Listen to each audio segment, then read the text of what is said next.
Tantor Audio, a division of Recorded Books, presents Stanley Kubrick, American Filmmaker, by David Mikics. Narrated by Stephen J. Cohen. Introduction. Stanley Kubrick told me a story about a girl he loved, Kirk Douglas recalled. He had a big fight with her, and goddammit, he felt macho. The hell with it. He'd had enough. That was it. He packed his bag and slammed the door. He went out.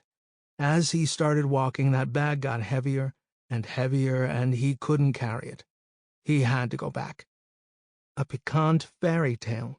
Male defiance is quickly foiled by fate, which brings the man back to where he started. Kubrick's anecdote is also the plot of his last and most personal movie, Eyes Wide Shut. In that film, the man rebels by seeking sex. But most Kubrick movies are about rebellion of some kind. Usually, the rebel starts to look small, despite the sizable energies he lets loose. Being a rebel is not how you solve problems, and problem-solving is very close to Kubrick's heart. When he made a movie, Kubrick was obsessively focused, because he had to find a solution to every problem. But he was also drawn to macho revolt, and to anything else that makes well-laid plans screw up royally. His movies are about mastery that fails. Perfectly controlled schemes get botched through human error or freak accidents, or hijacked by masculine rage. A rebellious imp of the perverse always lurks somewhere. Kubrick relishes whatever throws a wrench in the works. The antic wiles of Alex in A Clockwork Orange, and Quilty in Lolita. The chest-puffing death drive of Dr. Strangelove's nutjob generals. Jack Torrance's wild anger in The Shining. The sudden fury that conquers Barry Lyndon at the sight of his stepson Bullingdon.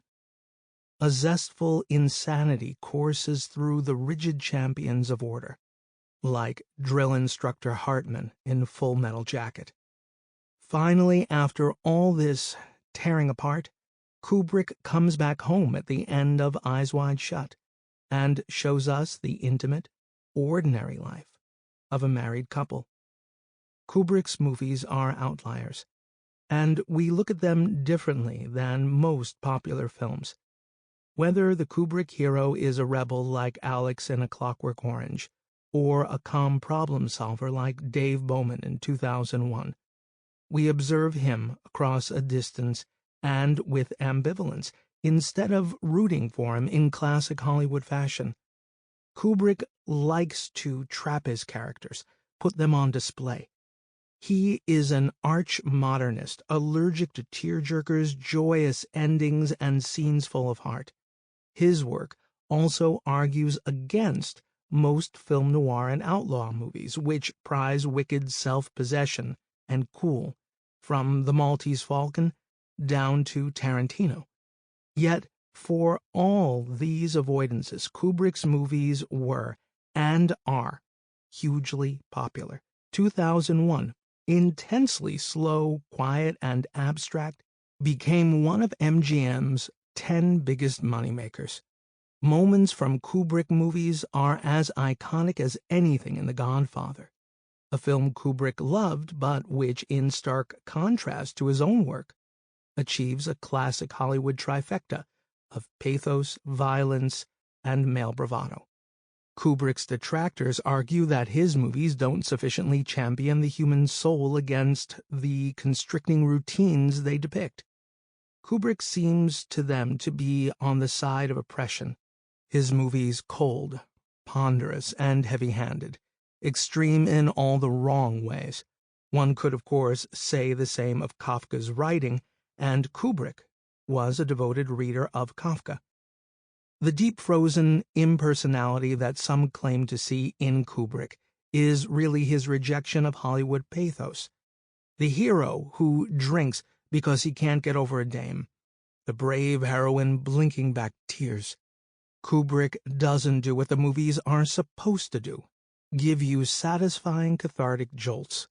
nor is he austere in the manner of the European art film, though he admired Antonioni and especially Bergman. Film critic James Naremore writes that Kubrick's crystal-clear images give a sense of authorial understanding without immersion, as if volcanic, almost infantile feelings were being observed in a lucid, rational manner. Kubrick's aloofness coexists with a kid's heart and a kid's upsetting energy. His movies show an odd mating of hyper-aware adult rationality and the raw feelings of a child. Childhood is telling. Kubrick, the mischievous, stubborn little boy, is at the core of his films, along with the grown-up director, calm and in control, who likes nothing better than staying home and making movies. There's a home movie of Stanley Kubrick clowning around, probably at about age 8, hamming it up for his kid sister Barbara. Wearing oversized pants, he does a slapstick dance routine. At one point, his grin looks a little like Alex's malicious delight. Little Stanley got poor grades in conduct and playing with others. He had a strong Bartleby side. He never had a bar mitzvah from sheer lack of interest. Stanley's childhood rebellion began early. In first and second grade, he often refused to go to school, attending only about 60% of the time. Headstrong and utterly sure of himself, the boy must have baffled his first-generation immigrant Jewish parents, who owed their middle-class lifestyle to taking education seriously. Remarkably, his doctor father, Jack Kubrick, seems to have given him leeway to stay home with his mother, Gert, while remaining as mystified by his self-assured child as Jack is by Danny in The Shining, or we are by 2001's Star Child. Stanley's independent streak would only become more marked as he grew older. Young Stanley grew up on the Grand Concourse, the Champs-Élysées of the West Bronx. The great boulevard was eventually ruined, long after Kubrick left, by Robert Moses's Cross Bronx Expressway. Among the Grand Concourse's monumental features was a temple of cinema called Lowe's Paradise. Another, the Archeo Fordham, was just east of the concourse. Lowe's was a vast and sumptuous faux Baroque theater, with projected clouds moving across its ceiling. The neighborhood also had the usual soda fountains, Chinese restaurants, and bars, a Bickford's diner with its cluster of bookies, and the Villa Avenue gang, Italian-American delinquents that Jewish kids like Kubrick had to watch out for. "I was such a misfit in high school," Kubrick told an interviewer years later.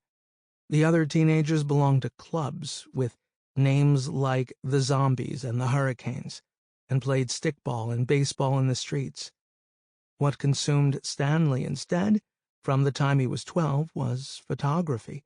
That year, his father gave him a graphics camera, a big antediluvian box that you had to look down into so that you could see the image on the ground glass. Stanley fitted it with a 35mm lens, and he was off. The next year, Jack Kubrick taught his son chess, and this too became a passion. Jack Kubrick was a very nice man, a bit conservative and a worrier. Kubrick's widow, Christiane, remembered in an interview. His mother was Stanley's source of strength. Christiane added, "He was a gifted boy, brilliant and independent, and she, in her wisdom, succeeded in implanting in him a strong belief in himself."